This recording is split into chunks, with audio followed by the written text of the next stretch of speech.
Lorsque je vole et que je me retrouve à bord de ce paramoteur, j'ai l'impression de voyager et de partir au bout du monde. Globe-trotter, Jérôme Ouivet a des kilomètres au compteur entre ciel et mer. Et cela fait 30 ans que ça dure. Des Antilles à Hawaï en passant par les Caraïbes ou les Canaries, il ne s'est jamais senti aussi bien que dans son pays natal. Le département de la Manche a cette particularité d'avoir un peu plus de 350 km de littoral, ce qui en fait une côte extraordinaire et très variée. D'un côté, les plages du débarquement, des falaises sur le nord, le nord-ouest. Sur la partie du sud-ouest, les longues plages et une succession de 7 havres marins qui sont une exception en Europe. Jamais lassé, il profite des lumières et des paysages marins qui évoluent au fil de la journée et des saisons. On pourrait croire que les eaux de la Manche sont des eaux sombres et tumultueuses, mais c'est parfois plutôt lagon, transparent, translucide. Ces eaux, elles sont limpides, elles sont belles, elles sont d'une couleur extraordinaire. La beauté de tous ces éléments est frappante, mais c'est très fragile. Au fur et à mesure des vols, au fur et à mesure des années, on se rend compte que la frange littorale, elle est grignotée par la mer. Les éléments changent, le paysage change, et on se sent très vulnérable, en fait, finalement, face à à ce système naturel. Surtout les jours de marée d'équinoxe et de grand vent. Voilà. Voilà, ça part comme un jeu de cartes. Il n'y a rien qui résiste à ça. Au fond, la cabane ne m'appartient pas. Voilà. Son destin ne m'appartient pas. Mon jardin, il est là. Voilà. Et il est immense. Le territoire est bousculé par le changement climatique. La façade ouest est la plus fragilisée. Il suffit de survoler Gouville-sur-Mer pour s'apercevoir que la mer est violente. Et ici, on se débrouille comme on peut pour protéger routes, campings ou fermes qui sont menacées par la submersion marine. Dans le Cotentin, dont les frontières épousent celles du département de la Manche, les élus et professionnels, en première ligne du changement climatique, savent qu'ils doivent s'adapter et changer parfois leur mode de vie.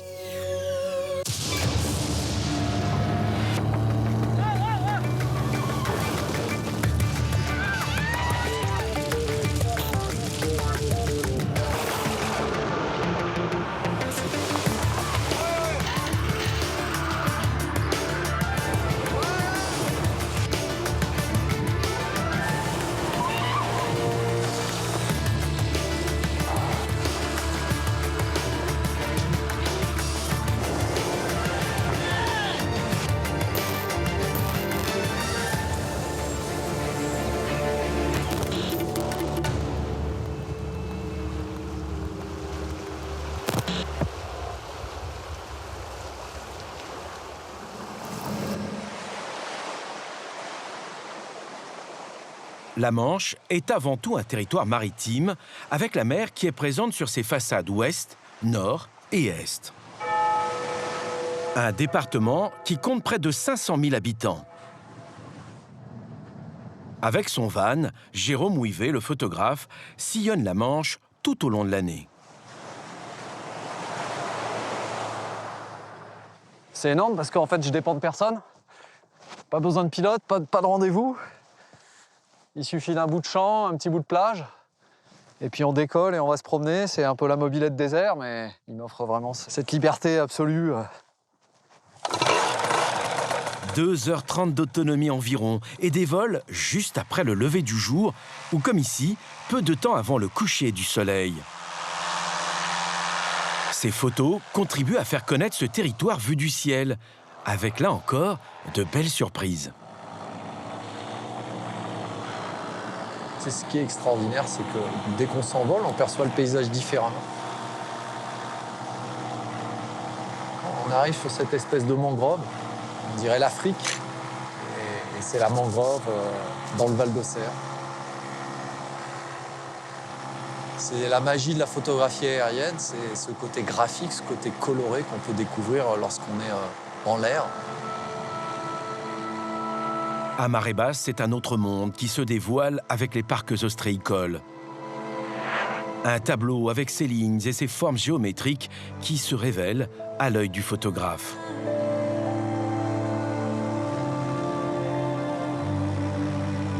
Et on vient de quitter la presqu'île de la Hougue pour partir vers la petite île de Tatillou. Tatillou qui rime avec bijou. Un survol au plus près de la tour Vauban. C'est l'une des fortifications inscrites au patrimoine de l'UNESCO. Cette tour magnifique, elle a été faite pour nous protéger d'un envahisseur. C'était les Anglais. Aujourd'hui, on n'a plus cette problématique. C'est la mer plutôt qui nous envahit. Et donc les tours, elles ne jouent plus tout à fait le même rôle. Situées en bord de mer, elles restent des indicateurs du recul du trait de côte ou des submersions marines. Voilà, vous avez ici, vous voyez, l'exemple type des dégâts que peuvent causer la mer. Voilà, un effondrement dû aux dernières tempêtes de l'hiver précédent et de celui-ci. Ce mur qui est censé protéger l'île des envahisseurs, que ce soit la mer ou les humains. Je vous laisse observer le résultat. Construite au début du XVIIe siècle, elle résiste. Mais les tempêtes à répétition fragilisent la plupart des murs qui entourent en grande partie l'île. Tous ne sont pas soumis de la même manière à la folie des éléments. Et ici, comparé à tout à l'heure, le mur est pratiquement intact. Et donc à l'arrière, on a une zone qui est protégée. La dune, elle aussi, est encore intacte. Donc voilà, le mur qui fait encore, qui joue son rôle. Les assauts de la mer ne lui laissent pourtant que peu de répit. Vous voyez ici, nouvel exemple d'effondrement du mur dû à la force de la mer. Tous les ans, elle grappille un peu plus. Et puis, vous voyez ici, le résultat de l'autre côté, eh bien, on a maintenant une mare permanente. On peut penser qu'avec le mur qui continue de s'effondrer, eh bien, que cette mare va s'agrandir et peut-être finir par rejoindre l'autre côté et diviser l'île en deux. Seule parade pour empêcher cette scission, restaurer ces murs de garantie. Mais jusqu'où entreprendre ces réparations sans fin? L'enjeu, c'est finalement, quelque part, de choisir quel patrimoine on veut préserver. Est-ce que c'est le patrimoine bâti? Est-ce que c'est le patrimoine naturel? Y a-t-il une solution pour essayer de préserver les deux? Nous y réfléchissons. Dilemme qui se retrouve un peu partout sur le littoral. Car la mer monte. Ici, au Mont-Saint-Michel, on dit même qu'elle monte à la vitesse d'un cheval au galop. Une hausse de près de 15 mètres les jours de marée d'équinoxe. Nous sommes sur la façade occidentale de la Manche. Depuis cet îlot rocheux, cette merveille de la nature façonnée par l'homme, et jusqu'aux falaises du Cap de la Hague, le massif dunaire s'étire sur près de 100 km. C'est ici que nous retrouvons Jérôme Ouivet. Le photographe nous entraîne dans ces lieux où la nature sculpte des paysages qui semblent immuables. En paramoteur ou à pied, il voit partout le littoral évoluer. À chaque sortie, il redécouvre les lieux comme au premier matin du monde. Nous sommes tout au bout du Cotentin, dans l'anse de Culeron. Je vous emmène ici parce que c'est un endroit auquel je suis très attaché. C'est un endroit qui n'a pas bougé depuis plus de 2 milliards d'années. C'est la date de ces roches. Elles n'ont pas bougé, des gneiss, des roches granitiques. Moi, j'adore venir photographier ces endroits. J'ai l'impression de faire un voyage dans le temps. Là, c'est un paradis pour les photographes. Puis la lumière ici est particulière, donc elle nous offre toujours des cadeaux quand on est patient. Ça vaut le coup de venir par temps de tempête, par beau temps. Avec les tempêtes, quand même, on se demande, il doit y avoir des blocs qui doivent bouger, forcément. Là, il ne faudrait pas que ça tombe maintenant. Ce serait moins sympa. Un peu plus loin, les dunes de Biville s'étendent à perte de vue. Sauvage et préservé, 190 hectares classés en zone Natura 2000. On est devant les derniers vestiges, les seuls vestiges humains, la seule trace de béton, ce que les Allemands ont construit au début de la Seconde Guerre mondiale. Il n'y a plus grand-chose. On voit que la dune a reculé de 30 à 40 mètres. On peut imaginer que l'océan devait être un peu plus loin. Et le recul se poursuit.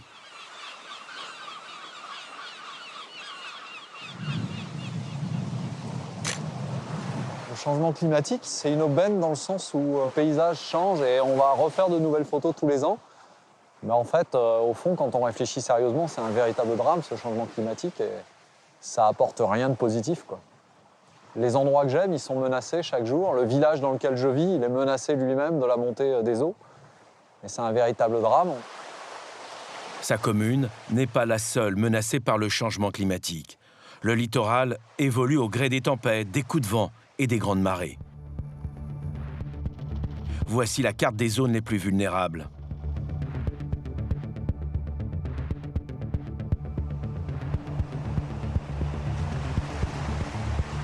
Il y a aussi Barneville-Carteret et son restaurant incontournable. Un bel endroit, les pieds dans l'eau. L'expression n'a jamais été aussi vraie qu'ici.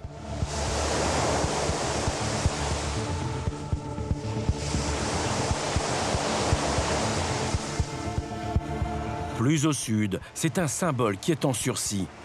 La Maison Rose de Saint-Germain-sur-Aie, elle n'est plus qu'à 8 mètres de la petite falaise de sable. Et rien, ni roche, ni fascine pour renforcer le pied du cordon dunaire. Encore plus au sud, Saint-Jean-le-Thomas et ses baraques blanches, construites juste après la mise en place des congés payés de 36. Une vue sur la mer et au loin, le Mont Saint-Michel font la renommée de la station. Mais depuis quelques années, les enrochements viennent gâcher le paysage. À Gouville-sur-Mer, les cabanes aux toits multicolores résistent au temps. Mais un peu plus loin, la route touristique qui mène aux 2 campings de la commune est menacée. Les tempêtes à répétition des 10 dernières années obligent les élus à agir dans l'urgence. Ils installent roches, sacs de sable et géotubes. Et voilà le résultat. Pour sauver l'activité touristique, la méthode utilisée laisse d'affreuses séquelles. Vous regrettez ces sacs, ces géotubes? Comment voulez-vous que je regrette? On n'avait pas de solution autre à l'époque. Je ne peux pas regretter ce qui a été fait, mais je constate que ça donne une plage et un estran dévastés, c'est tout. Des protections bien dérisoires pour une plage défigurée. La sénatrice est consciente qu'il faut changer de braquet. Il faut trouver des solutions. Avant, on essayait de faire au cas par cas. Maintenant, je pense qu'il va falloir travailler sur une réflexion du littoral à plus longue échelle et trouver des solutions qui soient plus adaptées au changement climatique et au dérèglement actuel. Et les experts disent qu'ils sont à la fois mal entretenus, la mise en place, c'était n'importe quoi. Je ne peux pas entendre dire qu'ils ne protègent rien, parce que s'ils n'avaient pas été mis là, les campings auraient déjà été malmenés. Donc, ils se protègent, ils vont protéger, c'est vrai, sans doute à court terme. Il va falloir les remodeler, les remanier, mais ne pas dire qu'ils n'ont pas protégé, c'est faux. S'ils n'avaient pas été là, nous aurions été déjà envahis dans le camping au niveau des grandes marées. Les sacs sont censés protéger les campings, mais la zone la plus exposée, la voici, la route qui longe la plage. Et sans route, le camping de Luc-Catherine est condamné. Donc nous arrivons sur notre lieu de travail, un lieu privilégié au bord de notre mer Manche. Il y a donc 150 mobil-homes, dont 40 mobil-homes que nous avons en location. En 2010, Luc-Catherine et son épouse achètent ce camping 4 étoiles. De tous les campings que l'on a visités, on est vraiment tombé sous le charme de celui-ci. On habite ici, donc c'était important aussi que nous, quand le camping est fermé, qu'il y ait une vie malgré tout. Et Gouville-sur-Mer nous offre ça. Combien de mètres carrés en mobil-home? Celui-ci fait 37 mètres carrés.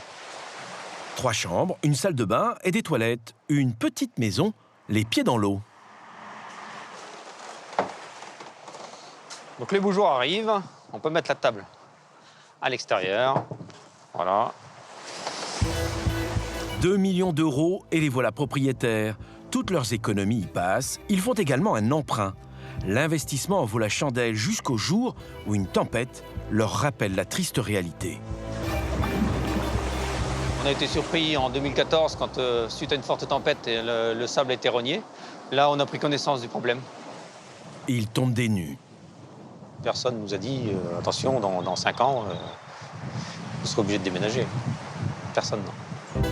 La commune, qui possède l'autre camping, leur vient en aide et met en place des protections provisoires.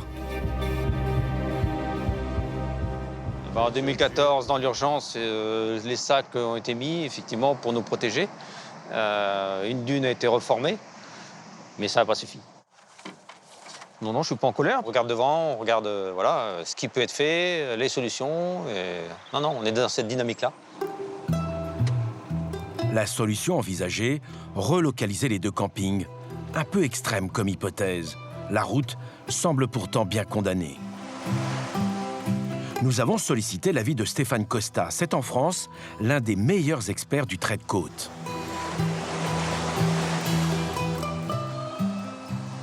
Bien, comme vous pouvez le constater, voilà ce qui reste de la dune, c'est-à-dire quasiment rien. Il faut imaginer que cette dune, il y a quelques décennies, faisait 5 mètres de haut et allait 10-15 mètres un peu plus loin. Il n'en reste plus rien. En fait, les jours sont comptés pour cette voie d'accès et le camping. Alors, il ne faut pas être dogmatique, se dire on ne protège plus, on ne met plus rien. Mais il faut que ces ouvrages soient considérés comme une solution temporaire. On se donne du temps pour organiser le repli, parce qu'on ne pourra pas vivre de la même façon et en vivre de la même façon sur ce littoral.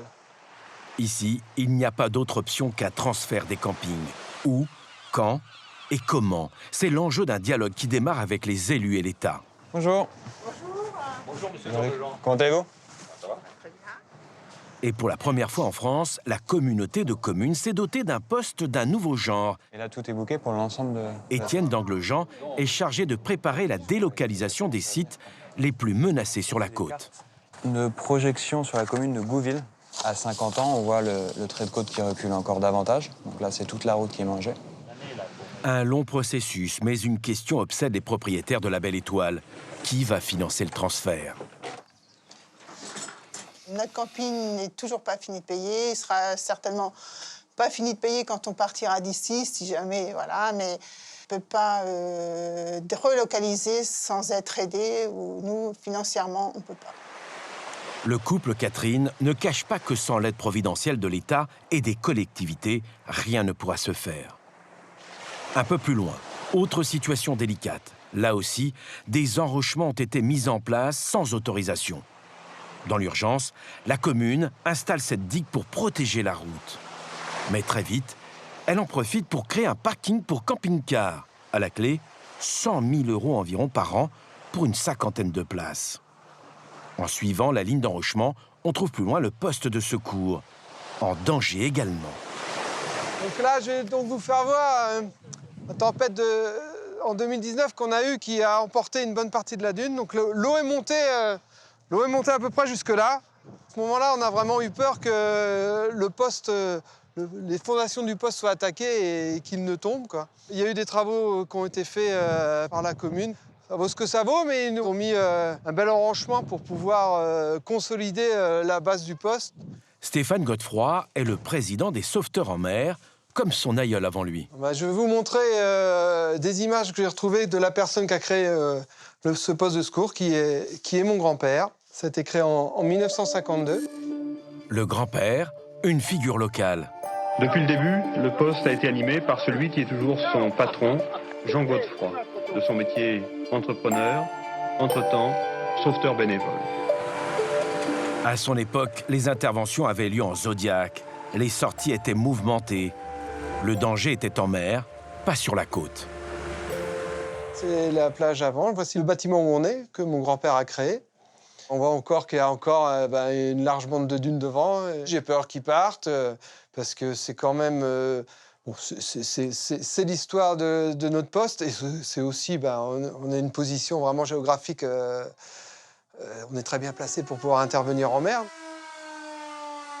C'est bon. Être réactif et rapide, c'est leur leitmotiv. Tous volontaires, ils exercent des métiers différents.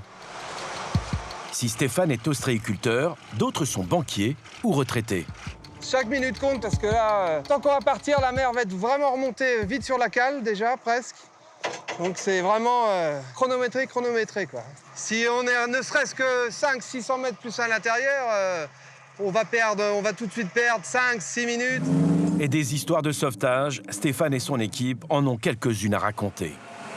Une fois, une personne a vu qu'il y avait un danger, ils ont appuyé sur la sirène. On est arrivé et là, on a vu une charrette avec 18 gamins qui étaient dessus. On a réussi à les sauver, mais quelques minutes plus tard, ça aurait pu tourner au drame.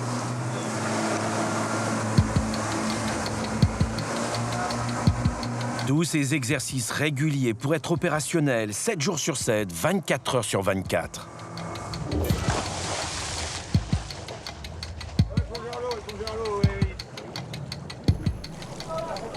Je l'ai, bout de gaffe, oui. Allô, monsieur. Monsieur. Doucement. Ah. Vous m'entendez? Je suis tombé du bateau en voulant enlever un bout de l'hélice. Aujourd'hui, Stéphane Godefroy se bat pour conserver le poste juste devant la cale. Cette cale qui a créé les premières érosions sur la plage. Que faire alors pour éviter le transfert du poste? Seul l'État peut agir et accepter que cet enrochement devienne pérenne. Pour le préfet de la Manche, la question ne se pose pas en ces termes. À un moment donné, on ne peut pas lutter contre l'érosion, contre le recul du trait de côte, donc il faut pouvoir accompagner. C'est ça la logique de l'État, c'est de prévenir, d'agir lorsqu'il y a un risque immédiat, ça c'est tout à fait absolument indispensable, et c'est d'accompagner, c'est-à-dire de voir comment on peut relocaliser les activités qui sont touchées par ce recul de trait de côte.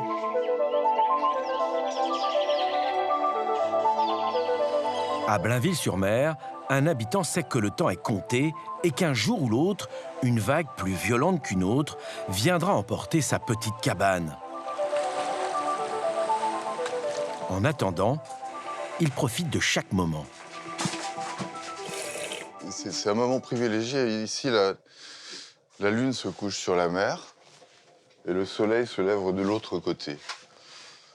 Alors, il y a le coucher de lune en même temps que le lever du soleil, mais on verra mieux si j'éteins les lampes parce que pour voir le reflet de la lune sur la mer, c'est quand même très, très beau. Un panorama à 360 degrés et une cabane située à une dizaine de mètres au-dessus de la mer. Des petits moments magiques que m'a donné la cabane au fil des années et qui donnent la mesure de ce que ça peut apporter, la cabane. C'est mieux que des mots. Pour moi, c'est le tableau vivant, ça. Voilà, c'est un tableau parfait. Ça change à chaque instant. C'est au-delà du contemplatif, parce que ça amène ce genre de réflexion, la beauté. Spectacle de la nature qui change au rythme des marées, des saisons et de la météo. Vous m'en voudrez pas si je vous dis qu'il n'y a pas de télé à la cabane. Mais bon, il n'y a pas besoin de télé. Il y en a une tout autour qui est absolument fantastique. C'est un film permanent, avec, une fois de plus, tout ce côté intemporel et ce rythme magique des marées. En 6 heures, elle descend, en 6 heures, elle revient, elle déplace une masse d'eau absolument fantastique. Elle dicte tout. Elle dicte la vie des ostréiculteurs, elle dicte la vie des oiseaux qui viennent se reposer à marée haute ici. Nos vies. Une vie dans moins d'une quarantaine de mètres carrés. Donc, la cabane. Eh bien, vous découvrez la cuisine. Il y a tout. La salle à manger. Le salon, mon bureau, la salle de bain, très confortable. Et puis ma chambre, la cabine bateau, en fait. Il n'y a pas à courir partout. Passer très vite du bureau à la salle à manger, c'est très, très agréable. C'est minimaliste, mais justement, c'est le privilège. Un privilège qui a un coût. À chaque tempête, la cabane menace d'être emportée par les vagues. Des enrochements existent, mais combien de temps vont-ils résister aux assauts de la mer ? Tiens, je voudrais vous montrer quelque chose. Avec le temps, j'ai gardé 2-3 trucs sur la cabane. Son histoire, hein, ça date des années 50. Ma cabane, elle est là. Et en fait, toutes celles qui sont là, elles sont parties. Voilà, l'érosion du Havre a fait que toute cette plage a disparu. On a l'impression qu'il y a eu une explosion atomique, quoi. Sur des centaines de mètres, le cordon dunaire a complètement disparu. Et ce n'est pas fini.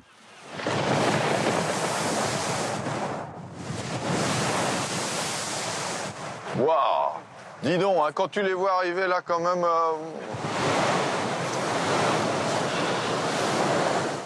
Voilà. Waouh!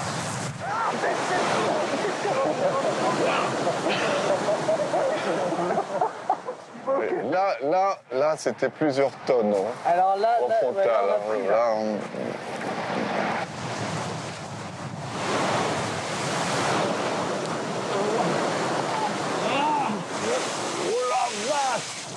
Regarde, ça n'a pas.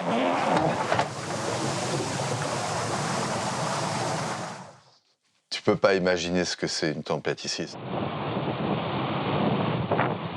Voilà, ça part comme un jeu de cartes. Hein.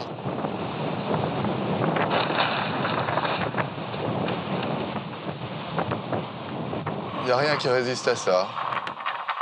Au fond, la cabane ne m'appartient pas. Voilà. Son destin ne m'appartient pas. Mon jardin, il est là. Voilà. Et il est immense. Autrefois, le cordon dunaire continuait sur ce niveau et rejoignait l'autre qui est là-bas, au banc du Nord. Maintenant, il faudrait marcher sur l'eau hein, et surtout sauter, parce qu'il y a 7-8 mètres. Donc tout ça est parti. Hein, le Havre s'est creusé pour donner ce paysage de maintenant. Ouais, c'est là que ça se passe.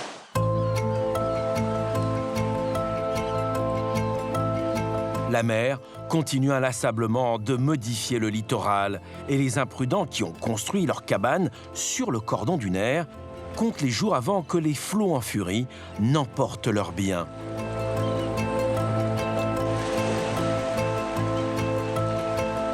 Comme ici, où la baraque semble en équilibre instable. Et dans le prolongement, les cabanes en sursis attendent leur tour.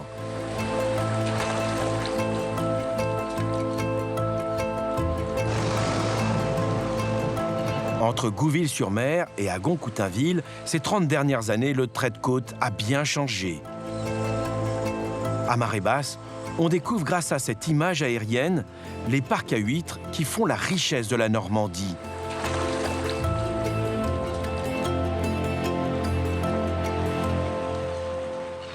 Stéphane Godefroy a pris la relève de son père.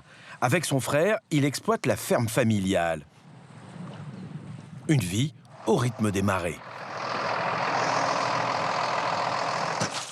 C'est vraiment la mer qui nous guide, quoi. On a notre annuaire, on regarde quand est-ce qu'on peut venir sur tel ou tel parc, on suit la mer qui baisse, que ce soit samedi, dimanche, il faut y aller la nuit, on y va. C'est vraiment la mer qui nous guide, quoi. Parce que c'est du temps qu'on ne peut pas rattraper. De jour comme de nuit, les marées d'équinoxe imposent leur tempo. Il y a quelques parcs qui sont vraiment très au large et on peut y aller que quelques jours dans l'année. C'est compliqué, mais les surfaces ont été ainsi attribuées et ça permet aussi de... une huître, plus souvent elle est sous l'eau, plus elle va pousser, quoi.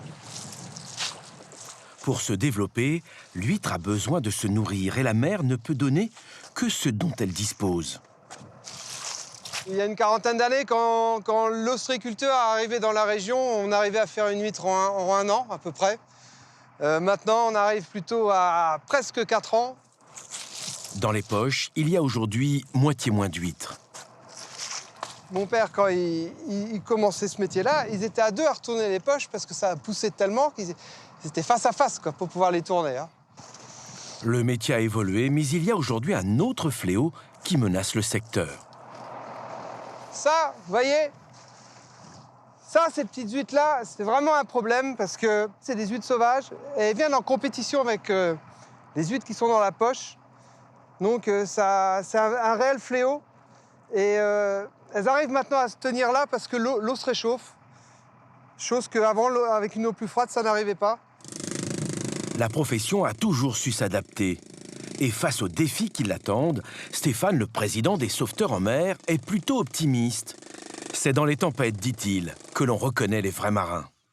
Bah, on a eu une tempête, un ouragan, qui a vraiment très très fort tempête qui a ravagé la totalité des parcs à huîtres. Ça a broyé les tables, ça a fait des montagnes de métal enchevêtré. Vous aviez quel âge? J'avais 12 ans à l'époque et ça avait été quelque chose d'assez dramatique pour la famille parce que on a perdu la totalité de la production, quasiment, quoi. Donc la solution qui a été trouvée, c'est d'enfoncer une barre de fer là, dans le sol et ça maintient le pied de la table avec un élastique et puis du coup, c'est solidaire au sol et ça bouge plus, quoi. Lors des grandes marées, les professionnels de la mer ne sont pas les seuls à investir les plages. Des centaines de pêcheurs amateurs sillonnent l'estran à la recherche de bulots, étrilles, moules et praires. Une pêche réglementée. Ce soir-là, Franck Langeard est plutôt satisfait de son butin.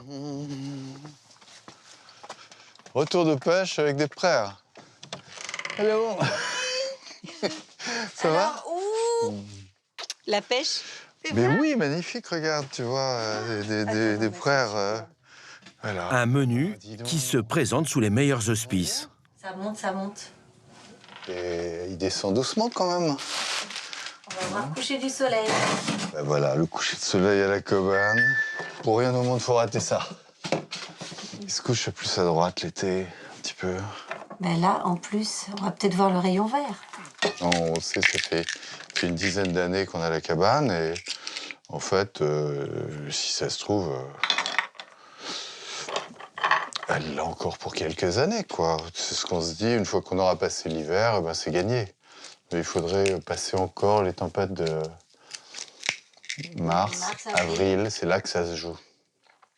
Quand il y a des grosses vagues, la petite lampe qui est là bouge, les verres teintent.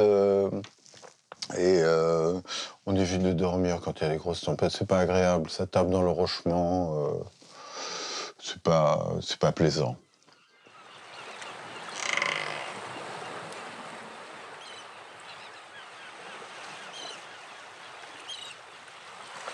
Tu vois, il va se coucher dans la brume. Là, il commence à y tremper les pieds, un petit peu, hein. Mais c'est beau. On est seul au monde. C'est un privilège. Hein. Tu peux regarder à droite, à gauche, tout le Havre. De l'autre côté, il n'y a personne.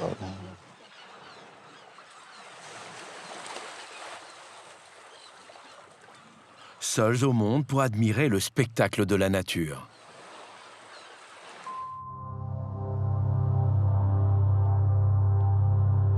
Sur cette côte normande, il y a encore des lieux qui semblent vierges de toute présence humaine, comme la Pointe d'Agon, paysage protégé et classé en site naturel.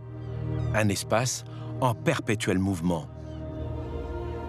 Lors des grandes marées, la mer remonte parfois la rivière jusqu'à 10 km à l'intérieur des terres.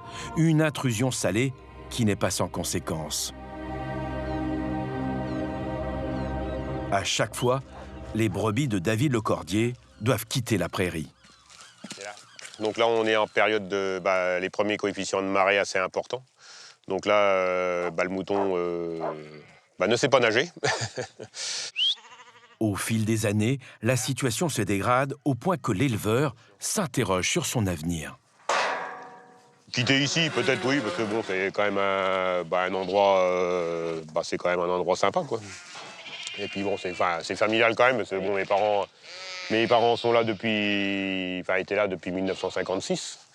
Donc moi j'ai pris, donc ça fait quand même une paire d'années qu'on est connu pour tenir cette ferme-là, quoi. Donc après, voilà, c'est peut-être le moment, comme je disais, de tourner la page et puis de partir sur autre chose ou qui sait, on n'a pas dit notre dernier mot, on restera peut-être encore là un peu plus longtemps.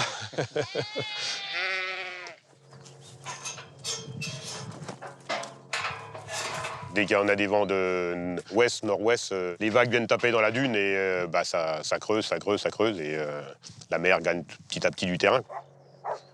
En 2019, une tempête plus forte que les précédentes avait englouti une bonne partie des prés salés. La digue, même entretenue, reste fragile. David sait qu'il ne pourra pas tenir le choc face à une autre tempête semblable à celle de 2019. Sans compter qu'avec le changement climatique, la hausse du niveau de la mer pourrait atteindre 1 mètre. Il y a 3 hectares ici qui sont plus exploitables.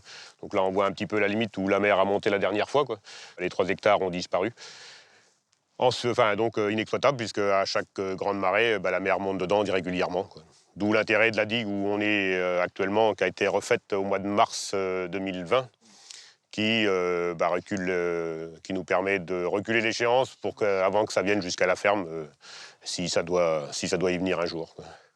Rester le plus longtemps possible dans ce petit havre de paix que ses parents ont construit patiemment, démarrant l'exploitation alors qu'il n'y avait ni eau courante, ni électricité.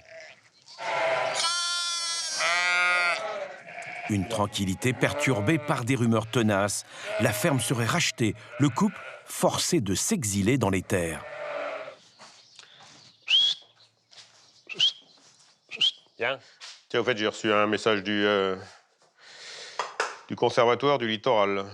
Un risque, oui, c'est sûr, de toute façon. Mais après, personne n'est capable de nous dire à quelle échéance, de toute façon. Donc, est-ce que c'est demain? Est-ce que c'est dans 5 ans, dans 10 ans, dans 50 ans? Avant de se découvrir un avenir commun, Claudine venait ici en famille.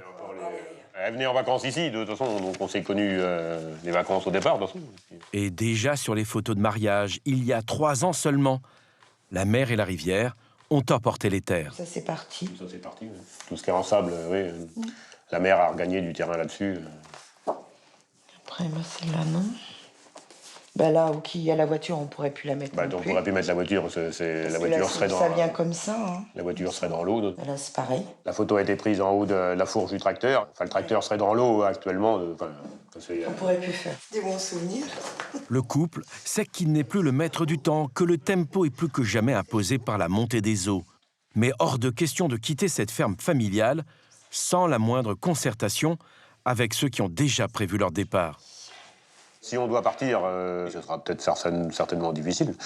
Après, vu un peu la tournure des choses, on se demande si on doit vraiment partir ou pas. Enfin, si on arrive à trouver un compromis, si on arrive à discuter, c'est même pas un compromis, c'est à discuter vraiment de ce que les gens veulent faire.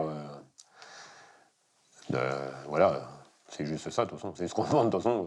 Qu'on nous impose pas les choses, qu'on travaille ensemble, ce qui paraît logique. De l'autre côté du Havre, il y a Agon-Coutainville. La commune doit aussi lutter pour empêcher la mer d'envahir les rues et les villas du bord de mer. Alors, les élus et les propriétaires ont décidé de bétonner la façade maritime. Pas très esthétique, mais pour Jacques Saint-Cricq, qui préside l'ASA, l'association syndicale autorisée, c'est un mal nécessaire. Ils sont indispensables. Hein. Au moins, cette solution, ça fait 25 à 45 ans qu'elle existe. Elle nécessite un entretien minime et elle assure la protection. On ne lui demande pas plus. Un perret, puis une ligne de 4 km d'enrochement. Sans ces barrières artificielles, la ville ne serait peut-être plus là. Problème, le secteur situé dans le prolongement de cette digue a été fragilisé. Dans l'urgence, la commune a installé ces rangées de pieux qui se révèlent inefficaces. Jacques Saint-Cricq propose, lui, de continuer l'endiguement. Les enjeux sont tels, avec un collège, une station d'épuration, 13 marins conchilicoles qui sont derrière, plus 150 maisons, plus celles-ci qui vont sauter, eh bien là, on endigue. Eh oui, on endigue. Qu'est-ce que vous voulez que je vous dise? Peut-être que je suis tout seul de cet avis, mais il y en a 960 qui me suivent. 960 propriétaires qui seraient prêts, selon lui, à tout faire pour protéger ces enjeux, soit 2 millions d'euros au minimum pour créer une nouvelle digue. C'est bien pour ça qu'on veut prendre notre sort en main et que notre association a pris des résolutions pour dire que cette digue, nous allions la financer nous-mêmes si nous n'étions pas aidés par l'État. Une fuite en avant. Aujourd'hui, avec le recul et le retour d'expérience, ces remparts se révèlent le plus souvent contre-productifs. Ça fait à peu près 70 ans qu'on dit que l'ingénierie sera salvatrice, donc la construction en dur de ces ouvrages. Le problème, c'est que les vagues qui se réfléchissent devant font que la plage disparaît. Ça ne joue plus son rôle de tampon protecteur. Et à l'extrémité de ces ouvrages, eh bien, effectivement, d'un côté, l'ouvrage joue son rôle, c'est-à-dire de fixateur du trait de côte, mais de part et d'autre, le littoral continue à évoluer. Finalement, l'ouvrage va se trouver contourné et puis parfois aussi subir des dommages très importants en période de tempête. La difficulté de ces ouvrages, c'est qu'une fois que les élus sont partis dans cette logique de mise en place d'ouvrages durs, ils sont dans une logique quasiment sans retour, parce que retirer ces ouvrages maintenant nuirait considérablement aux biens et aux activités qui sont protégées. Avec la mise en place de la digue promenade, le secteur situé derrière les dernières pierres a été fragilisé. La zone ostréicole est aujourd'hui en première ligne. La solution, ce n'est pas l'enrochement à tout prix, partout. Il ne s'agit pas d'enrocher tout le littoral. Quand vous enrochez un endroit, vous créez un problème à un autre endroit. Jacques Saint-Cricq n'en démord pas. Pour lui, prolonger l'enrochement, c'est l'unique parade face aux attaques de la mer. Pas d'autre choix, dit-il. Mais est-ce qu'il fallait faire Coutainville ou pas? J'en sais rien. Je suis pas là pour dire qu'il fallait pas faire Coutainville. Peut-être qu'aujourd'hui, on ne le ferait pas comme on l'a fait. Aujourd'hui, les 960 propriétaires de Coutainville, ils ont envie d'être protégés. S'ils ne le sont pas par le Nord, ils ne le seront jamais.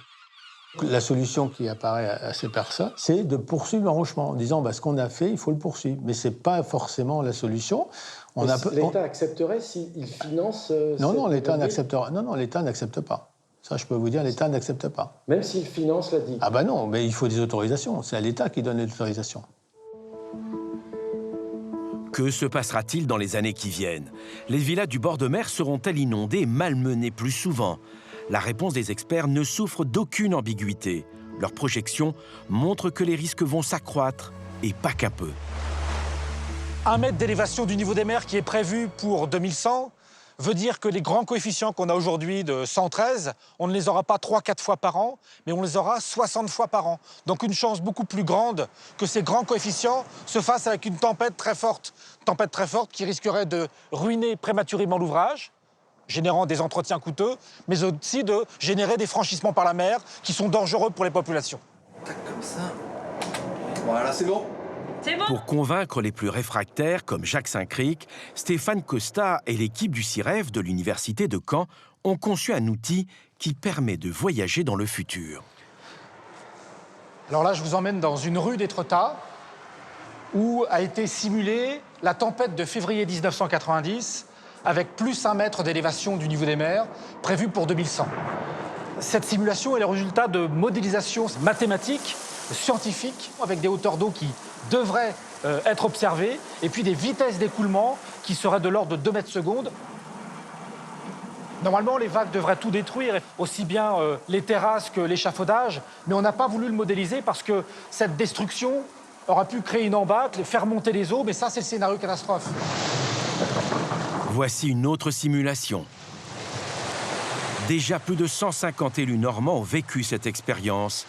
L'idée est de sensibiliser tous les responsables politiques du littoral. Malheureusement, cette situation peut arriver sur toutes les côtes basses de la Manche, Gouville, Agon, Coutainville, Barneville-Carteret. Retour à Montmartin-sur-Mer. S'il y en a un qui ne conteste pas les prévisions des scientifiques, c'est bien David Lecordier, l'éleveur. Allez. Là, comme vous voyez, la mer est en train de monter. Ça a toujours inondé ici, parce qu'on est sur les domaines maritimes, malgré que la mer grignote de plus en plus du terrain qui n'était pas inondable avant, quoi. Donc c'est là le risque où l'étau se resserre un peu plus, quoi. Grande marée, coefficient de 111. L'eau déborde sur les terrains les plus vulnérables. Et la situation ne peut qu'empirer. Le compte à rebours a bien démarré. Viens là. Ce jour-là, c'est Hubert de Jean de la Bâtie qui vient lui rendre visite. Par faire les bâtiments agricoles, oui. Ah non, c'est très sympa, hein. Oui. Non, puis assez vaste quand même. Vice-président du conseil régional, il préside aussi le conservatoire du littoral. Elle est parfaite. L'établissement public pourrait racheter les terres de David. Tour de la propriété avec les chambres d'hôtes et le gîte. Donc le loup dans la bergerie.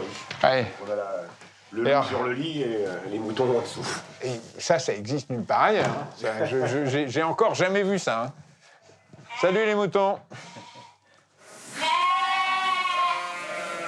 Près de 300 brebis. L'exploitation fonctionne à plein régime. Il faut dire que les moutons de Pré-Salé sont très appréciés des consommateurs français. David et sa femme auraient bien aimé poursuivre leur activité. Mais les digues mises en place restent vulnérables. Si jamais cette digue-là saute, là vous êtes inondé.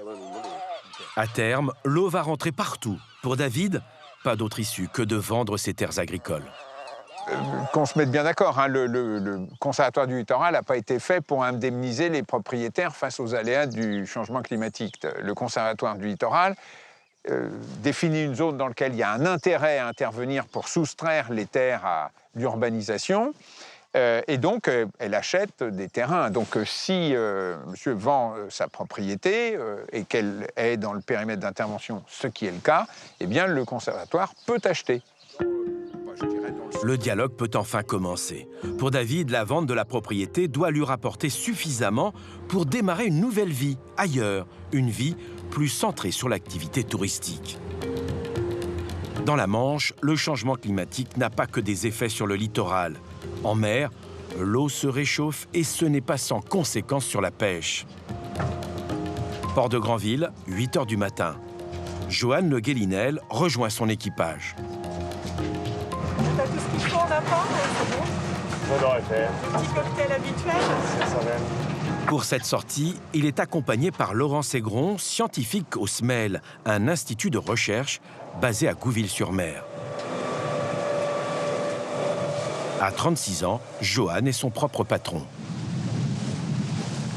J'ai appris le métier avec mon grand frère, il y a une dizaine d'années maintenant. J'ai commencé avec lui et je suis resté dans le métier depuis parce que c'est un métier que j'aime bien. À bord, il a 2 équipiers. Il prépare ici les appâts pour attirer les bulots. Des morceaux de crustacés et de poissons, tourteaux, grondins, roussettes, frais ou congelés. Les bulots en raffolent. J'ai un de mes neveux qui est à bord, le fils de mon frère qui m'a formé à l'époque. Laurence ne quitte pas son sillage. Nous sommes en février. Elle s'intéresse ici à la reproduction des bulots. Une collaboration qui a démarré il y a plus de 10 ans. Un travail d'équipe et des sorties régulières dans les eaux de la Manche. On va mesurer toutes les tailles de l'échantillon, du plus petit jusqu'au plus gros. Donc ça nous donne des indicateurs sur la distribution de taille et sur les rendements de pêche d'une année sur l'autre. On va suivre ces tendances pour voir l'état du stock. La côte ouest du Cotentin est la première région européenne de pêche au bulot. Elle a démarré dans les années 60 dans la baie de Granville. Elle a connu des hauts et des bas, d'où la prise de conscience des marins-pêcheurs qui font tout pour préserver cette ressource. On a une filière de 50 casiers là. Pêche réglementée où depuis la fin des années 80, la filière travaille sur la préservation des stocks. Il y a moyen que ce soit pas mal, ça devrait être pas mal. À bord, les bulots sont triés. Les juvéniles sont tous rejetés à la mer. Tri sélectif. Les bulots, pour qu'ils arrivent à une taille de capture, on va compter 3-4 ans. Pour qu'ils atteignent les 4 cm et demi de longueur minimum pour qu'on puisse les prendre. Le cahier des charges est strict. Pour garantir le repos biologique du bulot, la pêche est interdite en janvier. C'est la période de reproduction. Les jours de pêche sont également limités. La pêche au bulot, c'est 5 jours semaine, sachant qu'il y a une époque où c'était ouvert 7 jours sur 7, mais ça fait partie des premières mesures, on va dire, en termes de restriction de pêche pour la ressource. Ça a été diminué le jour de mer et donc notamment les 2 jours de week-end qui ont été fermés en premier. Le bulot, que l'on appelle ici le calicoco, le bavou, le taurion ou le chucherolle, est une manne pour les 70 pêcheurs normands. 6 000 tonnes capturées en France et plus de la moitié réalisées par les professionnels de la baie de Granville. Mais il faut à tout prix garantir l'avenir du bulot. Prise de conscience collective de la filière. On a des inquiétudes, effectivement. On s'est aperçu que l'eau se réchauffait de plus en plus, essentiellement l'été. Il faut savoir que le bulot a tendance à se cacher plus la température monte, mais si l'eau reste trop chaude trop longtemps, il reste enfoui dans le sable et ils ne ressortent pas pour s'alimenter et finissent par mourir. Une pêche éco-responsable. Je pense que dans les nouvelles générations, il y a une vraie prise de conscience pour peut-être faire autrement, être dans des pratiques plus durables. Je pense que c'est en train de changer. Il faut dire que les effets du changement climatique sont déjà visibles, avec une hausse de la température de l'eau de 1 degré, d'où l'importance des travaux menés par Laurence et son équipe. Il y aura peut-être de moins en moins de bulots chez nous ici, à la différence d'une zone plus nord où là, le bulot sera mieux pour se développer. La distribution géographique spatiale risque de bouger. Migrer, ce n'est pas une espèce qui migre, hein, le bulot est assez sédentaire. Laurence a posé ses propres casiers. L'objectif est d'analyser les capsules qui contiennent les futurs coquillages. Alors, un casier à bulot avec plein de pontes à l'intérieur. Au bout de 2-3 mois de développement, une quinzaine, une vingtaine de petits bulots vont sortir de chaque petit sac et qui aura déjà l'apparence d'un bulot. Après 10 heures en mer, Johan et son équipe reviennent le bateau plein. Quota oblige, il doit se limiter. Vendus à la criée du lendemain, les bulots crus ou cuits se retrouveront sur les étals des poissonniers dans la foulée. C'est 810 kilos par jour, maximum, parce qu'on est 3 à bord. C'est le quota et on doit y être. Vendu 2 € le kilo en dehors des fêtes de Noël, il peut se revendre jusqu'à 30 € le kilo à Paris. Je sais bien. Malgré le prix dérisoire qu'il touche, Johan Le Gallinel ne changerait pour rien au monde son métier. Malgré les effets du réchauffement planétaire, il reste confiant pour l'avenir de la pêche en Normandie.